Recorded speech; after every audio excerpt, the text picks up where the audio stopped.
see all your shining young faces on this auspicious day.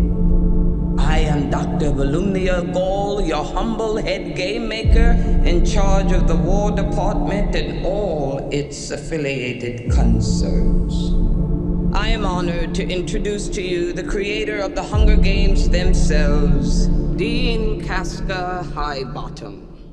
I have summoned you all here today for the 10th annual reaping ceremony, in which we choose 2 children from each district, throw into the capital arena to fight to the death in the Hunger Games.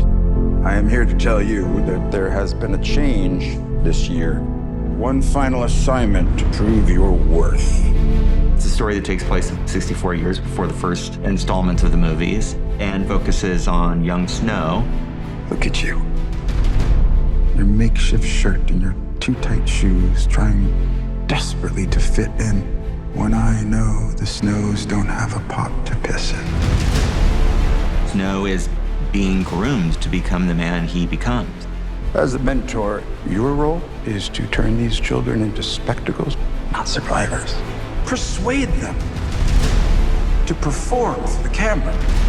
Lucy Gray, the one who Snow becomes the mentor for and also falls in love with, there's a very naturalistic quality to her, but she's a charmer, she's a musician, she's a performer, she's kind of the anti-Katniss. She's part of the Covey, this kind of roving band of musicians. Snow's never met anybody like her. That romance between them makes Snow question everything he was raised to believe. I think there's a natural goodness born into us all.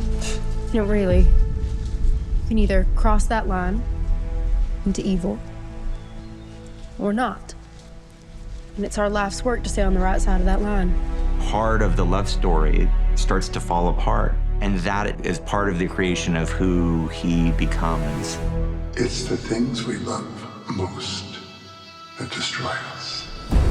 Most everybody that I work with is coming back. Trish Somerville is doing the costumes for this movie. Joe Willems, who shot Catching Fire, the Mockingjays.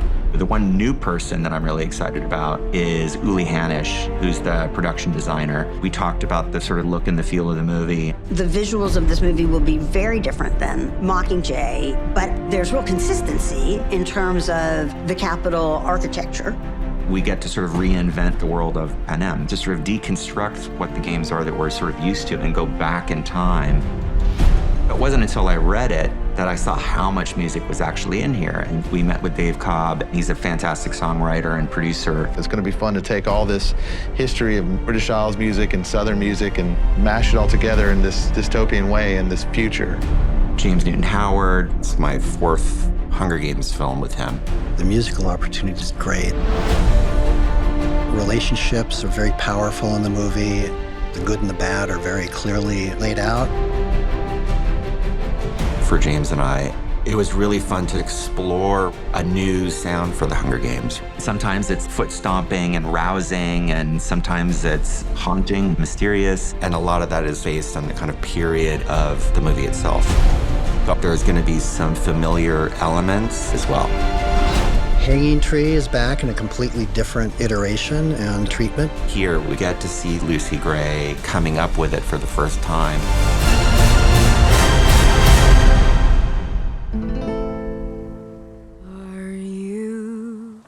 Are you coming to the tree where I told you to run so we'd both be free? Strange things did happen here, no stranger would it be if we met up at night.